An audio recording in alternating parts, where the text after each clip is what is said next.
Creative Babble. Start your wellness journey at Whole Foods Market, where it's Jumpstart January through the 16th. Stock up on supplements with some of the year's biggest savings. Plus, save on air-chilled organic boneless skinless chicken breasts, organic Honeycrisp apples, organic large Hass avocados, and more. And since Whole Foods Market is the only certified organic national grocer, it's easy to make them your wellness destination. Jumpstart your January now at Whole Foods Market. This podcast contains language and topics that are not suitable for young children. We're also discussing possible medical child abuse. If this is not for you, I'd say skip this one. Previously on Pretend. Hey, it's Javier. Hi, Javier. Is this a good time? Yeah, for sure.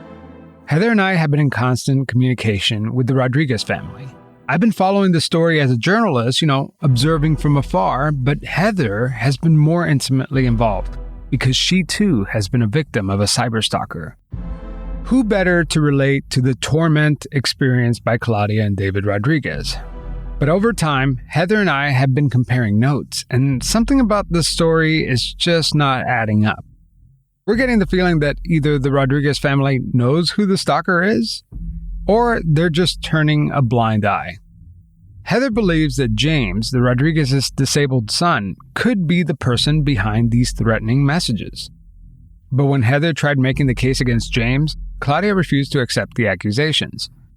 Claudia told me that Heather was blunt and to the point. What you have to do is surrender every single device in the house. You go through it and you bring it to the cops because that was never done. And there's always an excuse why it was never done. He needs his phone. She needs her phone. We can't live without our phones. Phones. She wasn't angry. She knows that I really do care about what's happening. And she said, you do make some very good points. But there's always that, I know my son,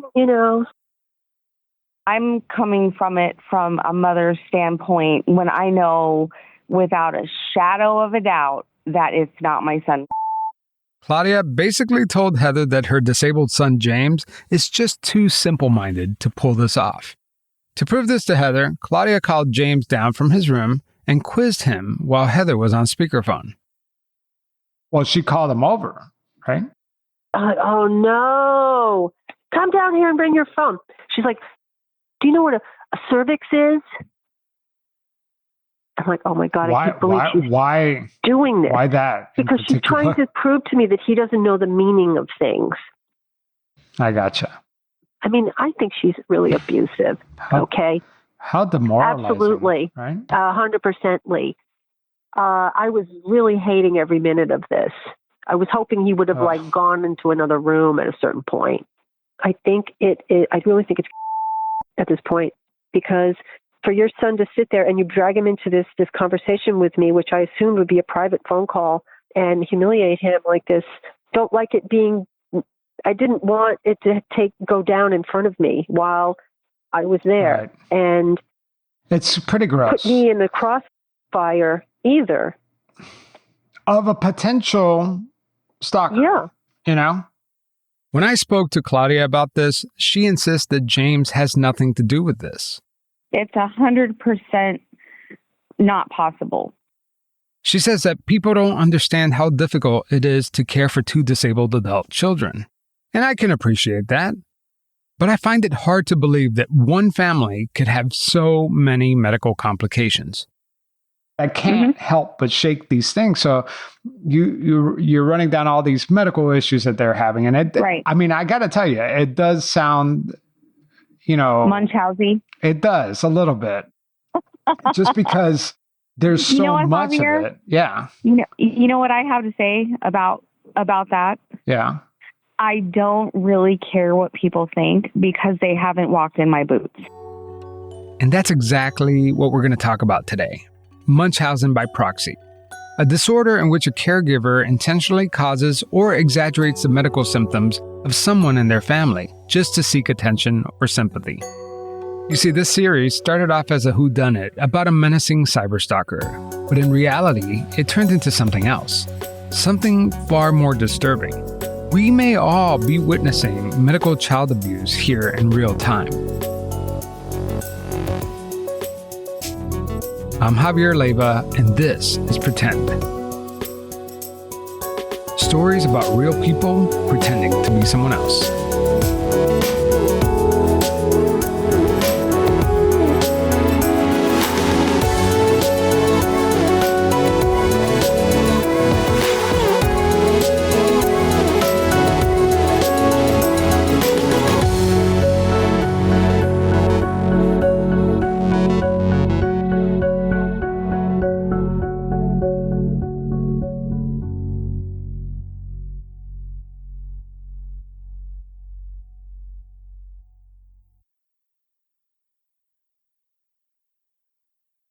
Start your wellness journey at Whole Foods Market, where it's Jumpstart January through the 16th.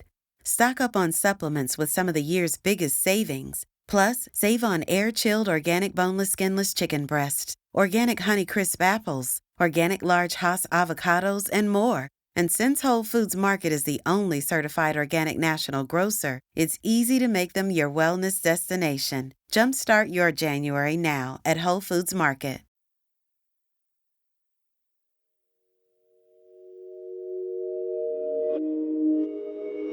Who is the stalker? That is the central question driving this entire series, and you're probably hoping for a conclusive answer. Unfortunately, you may be disappointed. Only the authorities have the power to answer that question.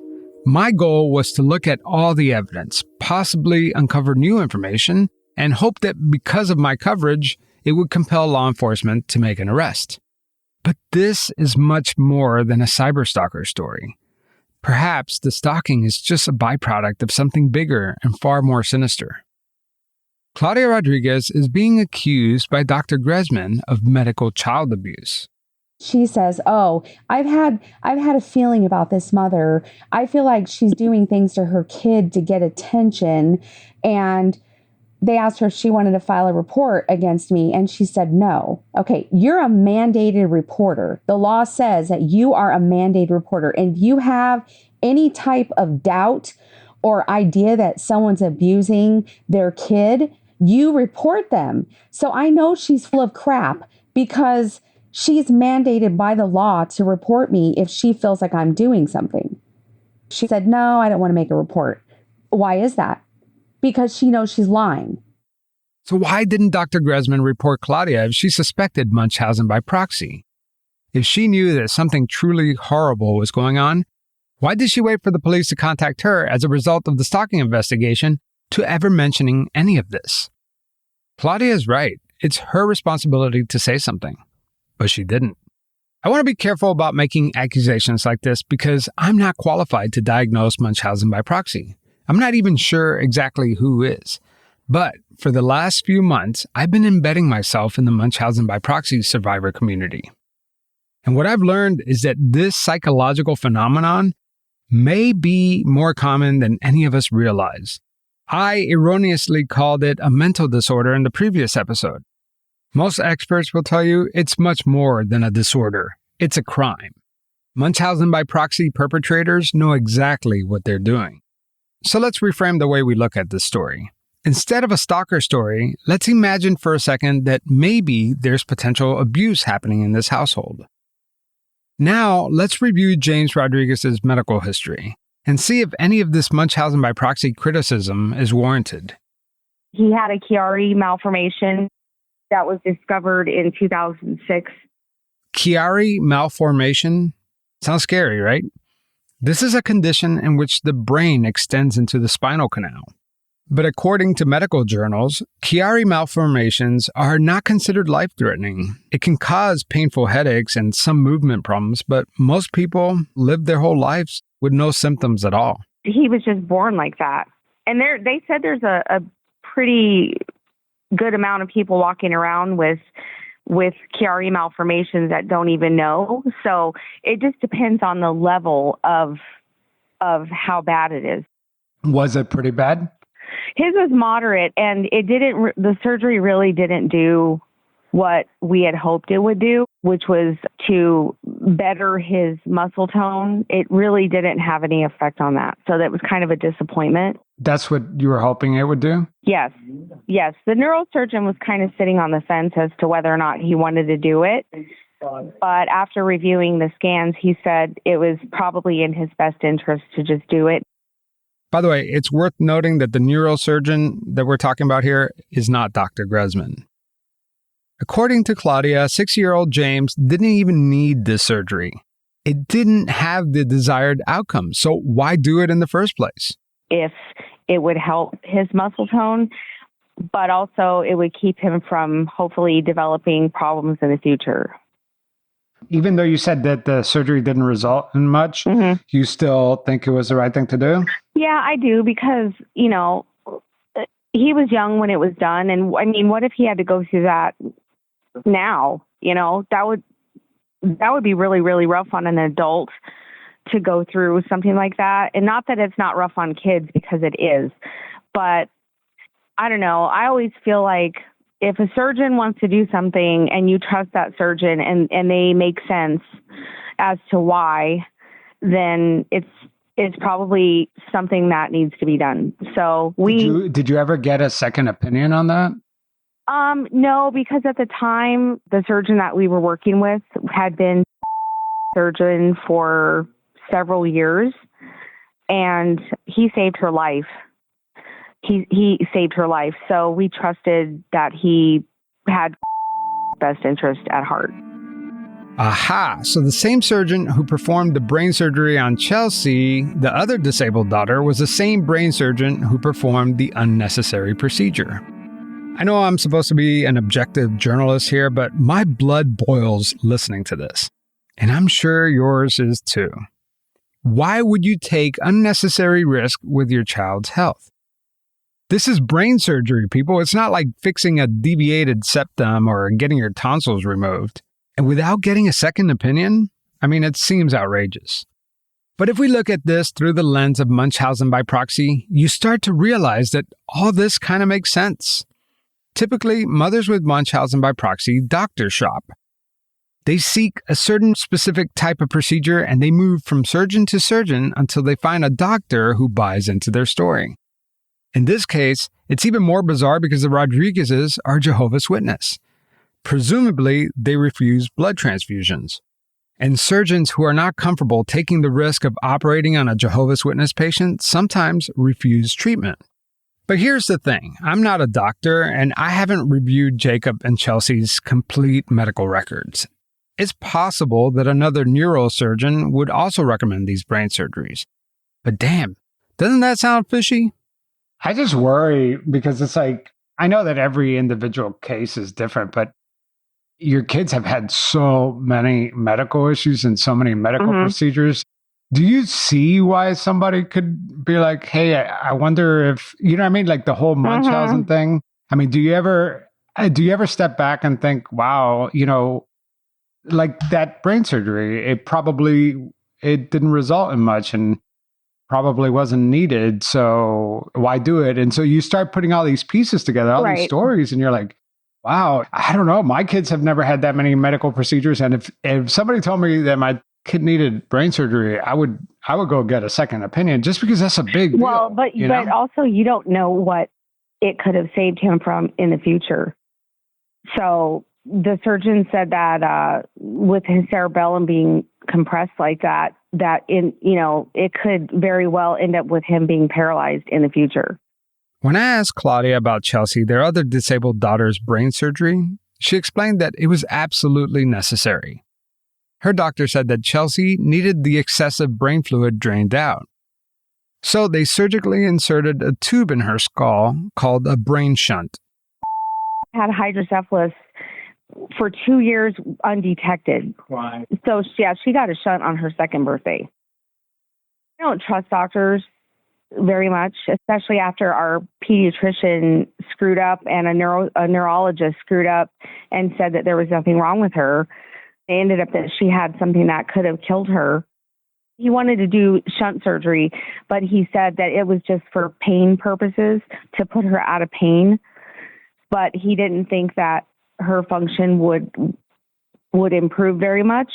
But he said kids are very resilient, so you just never know what you're going to get because kids' brains are different than adults. They can take a lot more than an adult brain. So he said, I'm not promising you guys anything, but she was functioning at a 9-month level at the age of 2. And he said, I don't know if she'll ever go past 9 months for the rest of her life. I don't know. Claudia says that Chelsea's brain shunt surgery was absolutely necessary in order to drain all that brain fluid. She was cruising furniture, which she had never done before. And she was starting to say, Mama. But remember Chelsea's colostomy surgery? That procedure where the colon is diverted through the outside of the body? Well, it's major surgery that Claudia says turned out to be unnecessary. And it was recommended by Dr. Gresman. Did this disagreement have anything to do with the stalking? We'll get into that right after the break.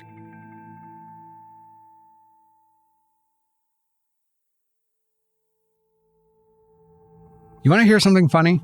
I wanted to learn more about Munchausen by proxy, so I reached out to one of the leading experts on this topic, and I let him listen to this entire series. And do you know what he said? He wrote back, quote, after thinking about the parents' rage, they having made a medical board complaint and their accusations, I don't want to get involved. I'm sorry to disappoint you. Unquote. This family is so intense that even this guy who specializes in Munchausen by proxy thinks that they are too crazy, even for him. Isn't that wild? So I went out looking for another expert. During my research, I came across a novelist, Andrea Dunlop. Andrea is a member of the American Professional Society on the Abusive Children's Munchausen by Proxy Committee. And she's also the co-creator of Munchausen Support, which is dedicated to providing resources for frontline professionals, families, and survivors dealing with Munchausen by proxy. And this part is important because Andrea is the host of a fantastic podcast called Nobody Should Believe Me. Seriously, I binged it all in one sitting. It was unbelievably educational and really a great follow-up to the series. So I'd check it out if I were you. It's called Nobody Should Believe Me. Anyway, as part of the Munchausen by Proxy Committee, Andrea has seen many cases where suspected mothers retaliate against the doctors. If a doctor reports someone, they become enemy number one. And I have seen, in many cases, perpetrators go to extraordinary lengths to discredit those doctors and ruin their lives. And I'm not being hyperbolic saying ruin their lives. I mean ruin their lives. So the vindictiveness of some of these situations you would not believe. I've heard so many stories on the committee about those and experts getting harassed, getting followed home, getting death threats. These become incredibly contentious. Could this stalking scenario be the Rodriguez's way of retaliating against Dr. Gresman?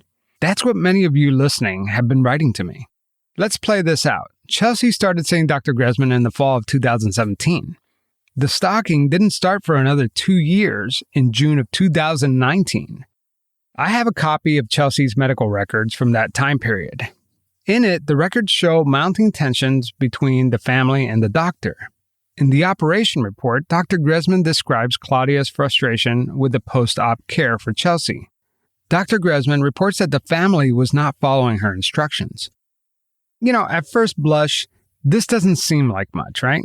Just some complications after a pretty intense surgery. But Claudia makes it no secret that she was not happy with Dr. Gresman either.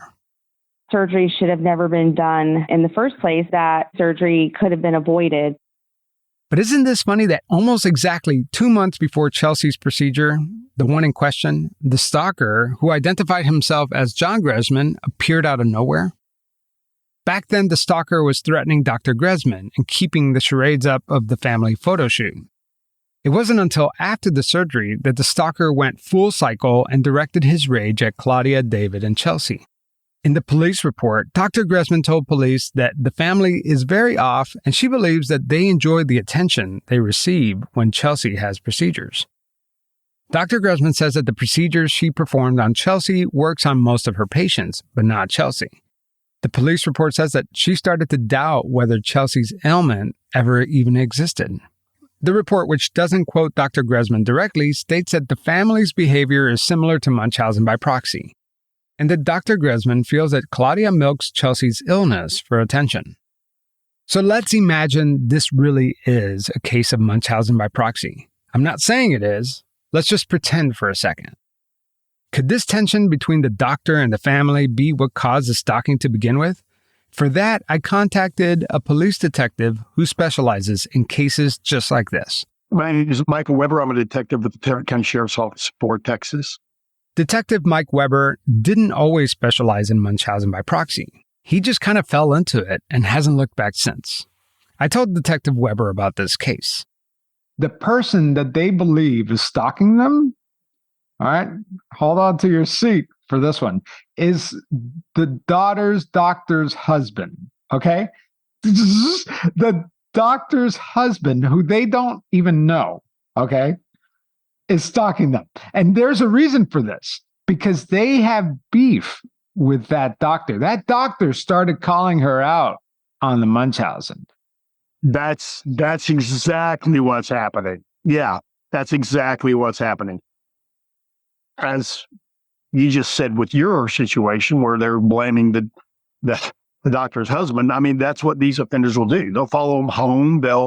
They will make their lives living hell. And you've seen that? You've seen that firsthand? Absolutely. I have seen people lose professional privileges.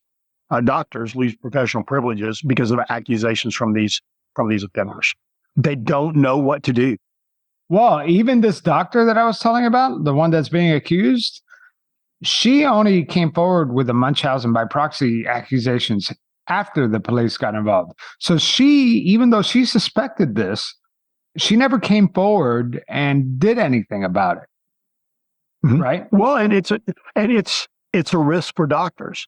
You know, a lot of doctors, they make the mistake of viewing this differently than other abuse, right? But I've seen in records, not from Cook's Children's, but from other hospitals, where they're charting Munchausen by proxy and never reporting. And technically, they're violating the law when they do that. It just comes from it being a very different form of abuse. And they have been co-opted into this abuse now, and they feel the need to be 100% certain mom's committing this abuse before they report. And that's not their job. That's my job, right? I'm the one to determine whether she's doing it or not. If you suspect it, you report it. Here's Andrea Dunlop again, talking about why doctors don't speak up when they suspect they might be involved in a possible Munchausen by proxy case. These perpetrators are so vindictive in going after the doctors, and it has such a chilling effect on people reporting this abuse. And that narrative, these doctors that are just going rogue and randomly accusing people and taking these poor children away from their parents. And it's really a narrative that's taking hold. And that really, really worries me. And so I think this is a potential counter narrative to that, right? Of no, this is actually exactly the opposite. This is why they don't report it. This is why doctors don't report. And this is what these women are capable of. And I think because it sounds so crazy, it almost people can't quite wrap their heads around it. What I always remember in these cases is this is a person who would put their own child's life at risk to get attention. So is Dr. Gresman at fault for not reporting this sooner? What about prosecuting the doctors? Is that an avenue that law enforcement could take, or is that putting the attention in the wrong place? Yeah, that's putting the attention in the wrong place. And, in crimes, there has to be a middle culpability. In our state, we have a law in layman's terms says if you trick someone into committing a crime and they don't know that they're committing the crime, you are responsible for that crime. And the doctors don't have the middle culpability in most cases. Of all the cases I've worked, I've had, I think, one that medical professionals have told me, yeah, that's probably malpractice. But all the others, you can't blame a doctor. I agree. We don't need to make doctors feel even more hesitant to report cases of medical child abuse. In fact, Mike Weber wants us to encourage doctors to report it even more. I know what can happen to the kids if you don't. And I know the consequences for the children. I mean, it is long-term child torture.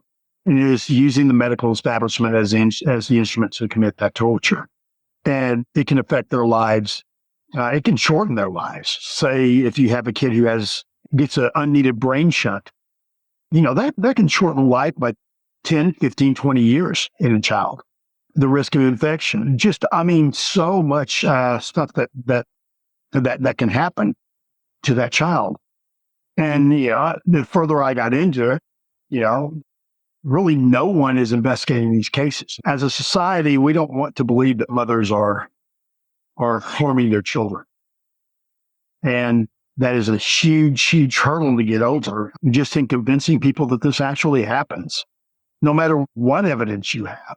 I have cases where I have admissions, and you still have the people out there who want to believe the offender.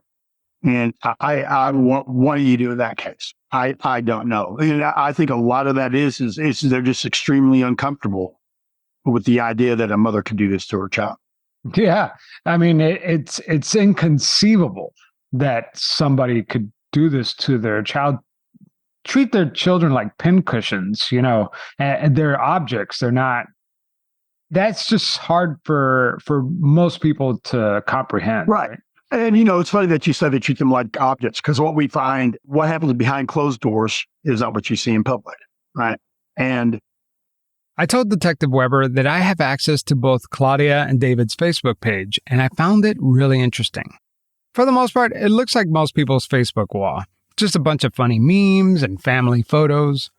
But when you scroll down Claudia's page, you'll find that she posts a lot about her kids' health problems. I mean, a lot. The good and the bad about social media in this is the bad is it is an attention-seeking mechanism that really fuels this. I mean, it is like throwing gas on the fire. But it also provides an avenue if you do an effective criminal investigation. You can get those social media records. Police are the only people who can get their entire account, right? I have to have a search warrant to do it, but I can get their entire book account, including private messages, if I have probable cause to do so. You know what? You just reminded me of something going back to the case.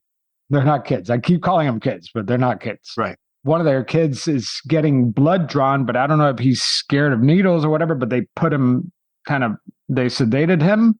And she's filming this whole thing and laughing, but it's like minutes long. It's not like a little short clip like, oh, look, he's getting his blood drawn. Like, sit down. Sit back. Stop. You like how I just yell at my face? This audio is from a 7-minute video that Claudia posted on her Facebook page. It shows her oldest son, Will, under sedation for what appears to be a routine blood panel. At first, the video is funny, right? You have a teenage boy acting drunk, falling forward, haha. He's trying to get comfy. Night night. You gonna get your own? No, I need this. I need it though. But 2 minutes into this video, you realize that this isn't your typical haha sedation video. Claudia zooms the camera closer to her son's face. I mean, really close. And then she gets a close-up of the needle as the nurse wipes away the blood from his arm. Now we are 6 minutes into this video, and it is painful to watch. No more done. No more needles. No more nothing. She's just taping now. I'm just taping it and putting this corset's working out really well. First of all, who films this entire procedure and then posts it on Facebook? No, put your toe on your head. There you go. Night. Okay, he's telling you what. Please. 1, 2, 3. Tell me when. She's done with it. It's already in. Just don't move, okay? Claudia also posts photos of her son James getting shots, Chelsea laying unconscious in her hospital bed. Again, it's not every post, but there's enough of it that seems highly unusual. Hey, I took the kid to the doctor to get this done and that done. Like, that's what her social content is. It's posting their kids' private medical procedures. Yeah, and you see that all the time in these cases, all the time. And on a lot of them, like where there's photos, you'll see photos of the actual procedure site, right? If it's a G-tube, there'll be a photo of the child's stomach, the center is not the face of the child. The center of the photo is the actual medical intervention. And out of context, maybe not that big of a deal, but in context with everything else in the case, a pretty big deal. Again, you're citing a lot of red flags to me from you don't know until you do the full medical record review. So what do law enforcement do with all these red flags? What should the detectives on the Rodriguez case do to move this case forward? Well, that's after the break. In this case, all these kids are riddled with all these unexplained disorders. One of them has this phantom pain that can't be explained, or, they tried the brain surgery, but it turns out they needed something else. And it's this game of trial and error with these kids' health. What state are they in? They live in... Well, has a policy on this. Their CPS does, so that's a positive. What is their policy on this? Do you know? Well, they actually have in child protective policy. Now, I don't know about their adult protective services, but they have in policy just directions on how to address this abuse. But they're adults, though, Yeah, well, and that would fall under adult protection services. Yeah. So, and the problem is, even if you have policies, even if you have a CPS investigator that gets it, or an APS investigator that gets it, and does their job properly, then you've got to go through a family court judge, and they have zero training on what this is. It's a blind spot, isn't it? Yeah. Oh, sure it is. I mean, I always say this abuse is where child sexual abuse was in the 60s. In the 60s, there was a family member touching your 6-year-old child. Well, Uncle Billy has a problem with kids. Just stay away from them, right? That's the way they handle it. That's what we see with these offenders. I don't know how many articles you see in the media where they never mention abuse. Many of the experts that I've spoken to stress how important it is not to frame Munchausen by proxy as a mental illness. They say that by doing that, we in the media are minimalizing the medical child abuse. The experts I've spoken to say that perpetrators know exactly what they're doing. It's always mom's psychological problem. Well, no, it's abuse first and foremost. You've got a very interesting case on your hand. Where's Dad on this? No, the dad, he's, man. Let me guess, passive? Yeah, he totally buys into this stuff. No, not passive. Like, he's very actively trying to solve this Stalker case. Like, he really believes the narrative that has been created. He really believes that the doctor's husband, he doesn't even know. Why would a doctor's husband who doesn't even know you stalk a patient that he doesn't even know? You know what I mean? Like, right. It doesn't even make sense. You know what I mean? Like, yeah, right. Exactly. He's either enabling her, or he's just so done the Kool-Aid, man. Well, and a lot of these guys, when you talk to these dads that support the moms, when you talk to the people around that relationship, they'll tell you that basically mom says jump, dad says how high, and whether they make them that way or they find them that way and marry them that way, I don't know, but they're just passive guys. Detective Mike Weber has a long history working cases just like this. He's investigated 27 cases of medical child abuse, which led to 10 prosecutions, resulting in 6 felony child abuse convictions. And they were all guilty pleas. So this guy knows what he's talking about. These days, Detective Weber spends most of his time training law enforcement around the country on how to spot Munchausen by proxy. Detectives, they don't have any training on this. They don't know what it is. They're overworked as it is. They have a huge caseload and they see something they don't understand. And it's just human nature to just classify the CPS issue and move on with your other cases that you know how to work. Because, we all have things we all have boxes we put things in. And you cannot put this into any box, right? That a regular child abuse detective would know. It is a very, very different investigation. Yeah, you told me that it's a very complicated type of investigation. What makes it so complicated? The huge volume of medical records, right? And then if you do the investigation properly, you're going to have a huge volume of social media records. And, let's say you have a 5-year-old child that has multiple medical procedures. You're talking a medical record page count maybe into the 30 to 40,000 page range. And They have to be gone through. Every history that suspected offender has given to a doctor, you need to review that history and compare it to the other histories.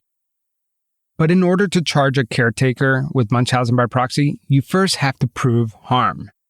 And without that harm, I don't have a criminal case. Now, there may be medical interventions after that are a crime, but so like putting a shunt in a kid's brain, that's a crime. That's crime. Right.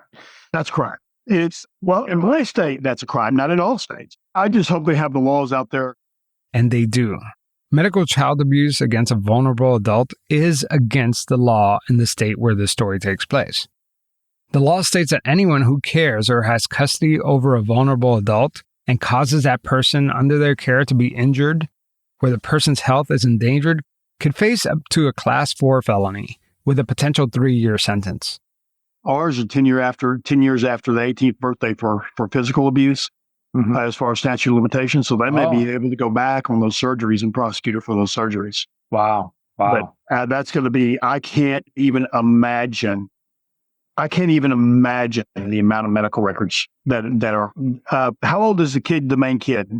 The main kid, she's, I think, 25 years old right now. Okay. Yeah. Boy, that's 25 years of medical records, because you got to go back from birth, and it's just going to be. You'll be inundated. Yeah, inundated. Yeah, exactly. 100,000 pages at least. Again, let's be clear. I'm not saying that Claudia and David purposely harmed their children with these medical procedures. It's possible that she agreed to all these procedures without any malice. And remember, it's not a crime to be hypervigilant about your children's health. And it's not illegal to be a hypochondriac. But it is illegal to purposely harm your child in order to get attention. I'm not saying Claudia has Munchausen by proxy. All I'm saying is that someone should look into it. There are enough red flags here that someone in the medical community or in law enforcement should investigate, especially when they are the guardians in charge of 2 of their adult children, and they have a minor still living in the house. What makes this case even more complicated is that it's being portrayed as a cyberstalking case, when it's clearly not. Now remember, the detective is coming at this as a cyberstalking, right? This is a cyber, and he is pissed off. He just cannot stand this case. Like, you could just tell that he can't stand it, because it's pretty clear from the evidence that the IP address is coming from their house. Can you connect me with that detective so I can kind of... That's what I want to... That's where I was going with this, because I'm having a hard time. I feel like he has the good intentions. He really wants to bring this thing to an end, but I don't feel like he knows how to handle this. Not the way you have. For some reason, you guys in Texas, you guys are doing it right. But this guy, like, I know that he knows in his heart of hearts that this is a Munchausen case. He just doesn't know how to proceed. And they probably are not going to talk to you, especially if there is anything that they can do. Right. Well, and that's fine. I don't need them to talk to me. I'd rather action. I don't care about the podcast. Like, I would love some resolution, because I feel terrible for these kids. I mean, and they're adults now. Well, they've been told that, let's say she is guilty of this. They've been told their whole life they're sick. They don't know nothing different. And who knows what health problems she has created in them through these procedures that were unneeded, right? That's another thing of this, Those procedures have side effects that can be long, long lasting. Who knows? So let's wrap this up. I never intended to produce the series to begin with, okay? Something about it just never felt right. But like I've said before, it's impossible to look away. I ultimately decided to move forward. And why? Well, because the longer I spoke with these people, the more I became concerned about the safety of their children. I've been in regular contact with the police department working this case. I've sent them all the episodes and even connected them with Detective Mike Weber. They told me that they were going to reach out to the Department of Child Services and assured me that they've been in contact with DCS this entire time. I've also sent this podcast to a local prosecutor where they live. I also hope that if the kids are listening to this right now, that there are things that you could do to restore your rights if that's what you want. You could contact the clerk of courts and request a guardian ad litem to see if they could help you reverse the guardianship. Also, several survivors of Munchausen by proxy have reached out to me and offered to help. This message is to the adult children in this family. My name is Shane Kenzia. I survived 28 years of medical child abuse at the hands of my mother. I hear your cry for help, and I want to help you. Please reach out to Javier, and he will connect us. Stay strong. You're not alone anymore. As for the stalker, last I heard, there haven't been any new messages, pizza deliveries, or calls made to the police. It's typical for there to be a long period of calm in between his or her rampage. I wish I could tell you conclusively who is sending these messages, but I can't. Like I've said several times already, it's someone living in that house. There's just no way around it. It could be one of their kids, it could be all of the kids ganging up on their parents, or it could be Claudia and David doing this to themselves or allowing it to happen. I don't have any evidence to make any of these claims. If something breaks in the case, I will definitely follow up.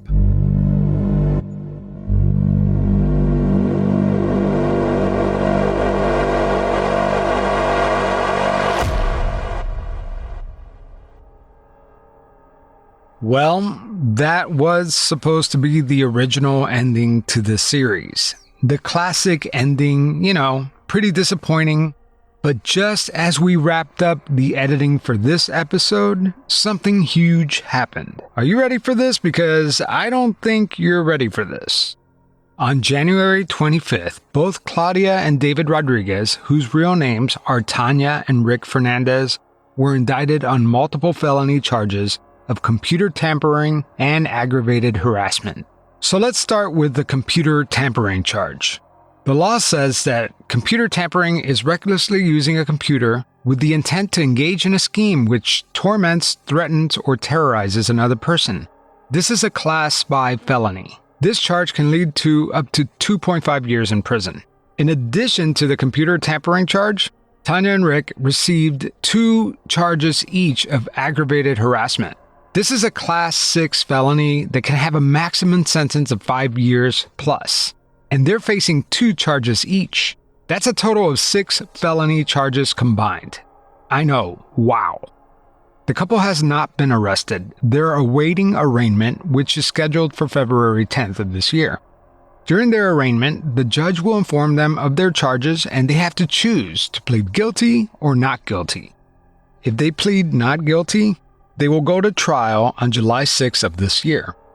But judging by the fact that they've been assigned a public defender tells me that they don't have an attorney and might consider taking a plea deal. I know I just threw a lot at you. You were expecting this to be the end of the episode, but now we're left with so many questions. Like, what happens to their 2 adult children who have a guardianship?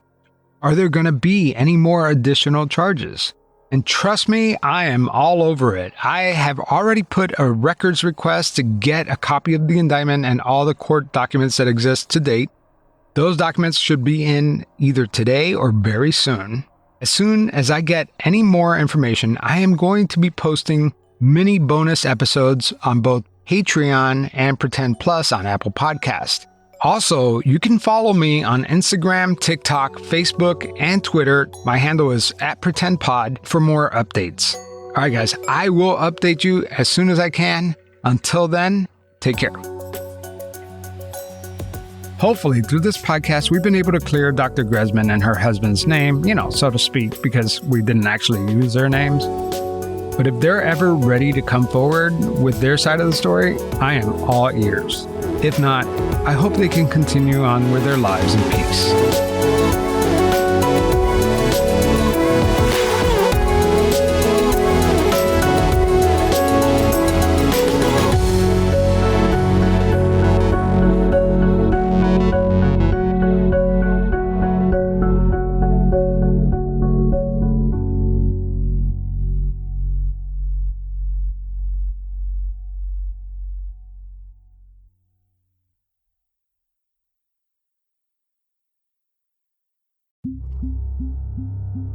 Creative babble.